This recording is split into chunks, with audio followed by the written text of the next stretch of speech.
He's going to get a third term. So Trump 28, Trump is going to be president in 28, and people just ought to get accommodated with that. So what about the 22nd Amendment? There's many different alternatives. At the appropriate time, we'll lay out what the plan is, but there's a plan. We had longer odds in 16 and longer odds in 24 than we got in 28. And President Trump will be the president of the United States, and the country needs him to be president of the United States. We have to finish what we started. Trump is a vehicle. I know this will drive you guys crazy, but he's a vehicle of divine providence. He's an instrument. He's very imperfect. He's not churchy, not particularly religious, but he's an instrument of divine will. And you can tell this of how he's pulled this off. We need him for at least one more term, right? And he'll get that in 28. You're not driving me crazy. I'm trying to understand the coherence of the things you've just told me. On the one hand, you've said the Constitution is fit for purpose.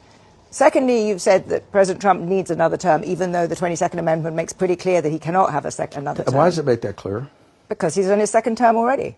At some point in time, we will make sure we go through, Zanny, and define all those terms. But you will be undermining the spirit of that amendment, even if you find some way around it. If the American people, with the mechanisms we have, put Trump back in office, are the American people tearing up the Constitution? Would that be tearing up? Well, would the American people be going against the spirit of the Constitution, ma'am?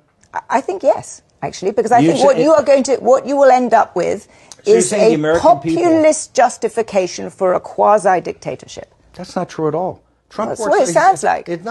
Trump is a dictatorship. Did you just see the compromises he had to make on the big, beautiful bill? You see the compromises he has to do on everything, on accommodating Zelensky, on what President Trump. President Trump is nothing but a series of negotiations to kind of keep this thing rolling forward, where he's having trade-offs all the time. Steve, you've just spent the last 20 minutes telling me we have to smash the other side. There's no room for debate. There's no room for compromise. We must smash them. And now you're telling me this is a negotiation. I mean, that's no. I think that's why it seems to me some kind of tension there. The only way President Trump wins in 2028 and continues to stay in office is by the will of the American people, okay?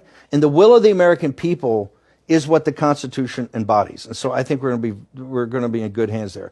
We need to finish what we started.